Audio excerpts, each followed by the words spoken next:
વડોદરા શહેરમાં નગર પ્રાથમિક શિક્ષણ સમિતિ દ્વારા આયોજિત 53મો બાળ મેળો ભવ્ય રીતે શરૂ થયો।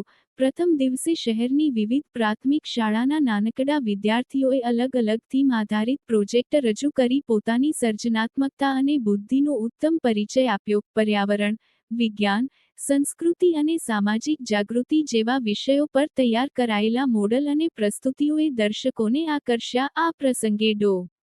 હેડગેવર પ્રાથમિક શાળાની વિદ્યાર્થીનીએ ગુજરાતના પરંપરાગત ગરબાની ઓળખ આપતા તેના વિવિધ પ્રકારો અને બોલીઓ રજૂ કરી, જેને ઉપસ્થિતોએ પ્રશંસા સાથે સાંભળી। બાળમેળામાં બાળકોની પ્રતિભા નખારવા માટે વિવિધ પ્રવૃત્તિઓ અને પ્રદર્શન યોજાયા હતા। શિક્ષણ સમિતિના ચેરમેનશ્રીએ સમગ્ર આયોજન અંગે માહિતી આપતા જણાવ્યું કે બાળમેળાનો હેતુ બાળકોમાં સર્જનાત્મકતા, સંસ્કૃતિ અને આત્મવિશ્વાસ વિકસાવવાનો છે। મેળામાં મોટી સંખ્યામાં શિક્ષકો, વાલીઓ અને નાગરિકો ઉપસ્થિત રહ્યા હતા। વિશ્વ ભારત ન્યૂઝ।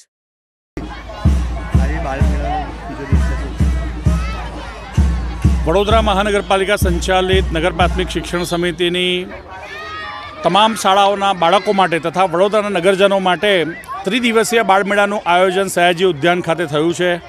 ગઈકાલે તેનો ભવ્ય શુભારંભ શીર્ષ નેતૃત્વની હાજરીમાં થયા બાદ આજે બાળમેળો ખુલ્લો મૂકવામાં આવ્યો છે અને 3 દિવસ માટે તમામ લોકો ઉત્સાહભેર, આનંદ, પ્રમોદ, મનોરંજન સાથે આ બાળમેળાનો લાભ લેવાના છે।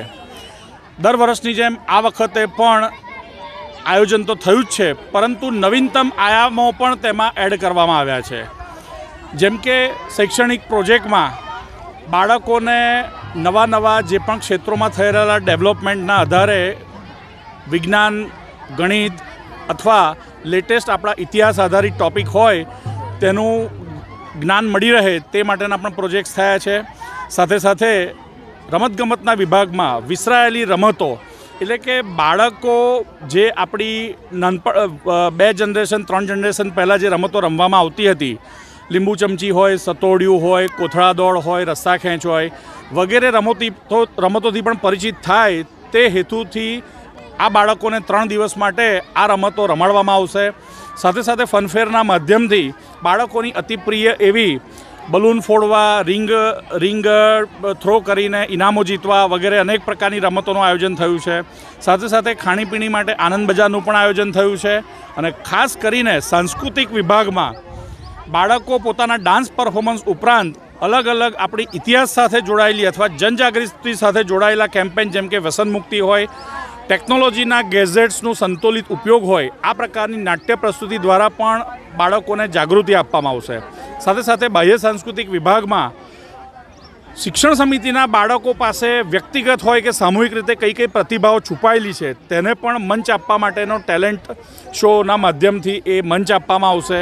આમ કુલ મળીને રાષ્ટ્રીય શિક્ષા નીતિ 2020ના તર્જ પર ગુરુકુલ શિક્ષા પદ્ધતિ જે પ્રકારે બાળકો ભૂતકાળમાં લોકો ગુરુકુલમાં જઈને જ્ઞાન પ્રાપ્ત કરતા હતા તેનો પણ એક પ્રતિકૃતિ ઊભી કરીને આજની રાષ્ટ્રીય શિક્ષા નીતિ સાથે તેને સંલગ્ન કરીને બાળકોને ક્લાસરૂમની દુનિયાની બહાર અલગ દૃષ્ટિકોણથી શિક્ષણને અને પોતાની રુચિના સંદર્ભમાં પોતાનું ભવિષ્ય આગળ વધારે તે માટેનું એક સુંદર મજાનું આયોજન થયું છે। નમસ્તે, મારું નામ ધુણાસારા સાદિકભાઈ છે। મારી શાળાનું નામ ડૉક્ટર હેડગેવર ગુજરાતી પ્રાથમિક શાળા સવાર અકોટા સયાજીગંજ 34 છે। મારા પ્રોજેક્ટનું નામ વડોદરાની વિરાસત ગરબા છે। હું એના વિશે તમને થોડુંક કહીશ। શું તમને ખબર છે આપણા ગરબા વિશ્વમાં સૌથી વધુ પ્રખ્યાત છે? યુનેસ્કો જેવી મોટી સંસ્થાએ આપણા ગરબાને સાંસ્કૃતિક વારસા તરીકે ઓળખ આપી એ આપણા માટે ખૂબ જ ગર્વની વાત છે। ગરબા એ લોકનૃત્ય છે જેમાં સ્ત્રી અને પુરુષ બંને ભાગ લે છે અને ગરબા રમે છે। ગરબા એ આસો માસની શુક્લ પક્ષની એકમ તિથિથી લઈને દસમ સુધી લેવાય છે, જેને નવરાત્રિ કહીએ છીએ। ગરબા એ આનંદના ભાવોની પ્રતિક્રિયા સ્વરૂપે વ્યક્ત થાય છે, જેમાં લોકો નાચે છે, નચાવે છે અને કુદરતનો આભાર વ્યક્ત કરે છે। જ્યારે ગામડામાં લોકો અનાજ પાકી જાય અને આનંદના દિવસો આવે ત્યારે સાથે મળીને દેવી દેવતાની સ્તુતિ કરે છે, જેને ગરબા કહે છે। ગરબાના ઘણા બધા પ્રકાર છે, જેમ કે રાસ, દાંડિયા, માટલી, ટીમ્પણી, 2 તાળી, 3 તાળી વગેરે। ગરબા એ ફક્ત લોકનૃત્ય નહીં પરંતુ આપણા વડોદરાની એક આગવી ઓળખ બની ગયા છે. વડોદરાના ગરબા એ દુનિયામાં ખૂબ જ પ્રખ્યાત છે. દેશ વિદેશથી લોકો આ ગરબા જોવા અને રમવા માટે આવે છે. ગરબા એ વર્તુળાકાર માર્ગમાં ગવાય છે, જેમાં વચ્ચે ગરબો મૂકવામાં આવે છે, જે શક્તિનું પ્રતીક છે. ગરબો શબ્દ ગર્ભ ઉપરથી આવ્યો છે, જેમાં ગર્ભજીવનું ઉત્પત્તિ સ્થાન છે. હે રિદ્ધિ દે સિદ્ધિ દે અષ્ટ નવ નિધિ દે, રિદ્ધિ દે સિદ્ધિ દે અષ્ટ નવ નિધિ દે, વંશ में वृद्धि दे बार जानी, हृदय में ज्ञान दे चित्त में ध्यान दे, अभय वरदान दे शंभुरानी रे जीरे, अभय वरदान दे शंभुरानी. हे दुख को दूर कर सुख भरपूर कर, आशा संपूर्ण कर दास जानी.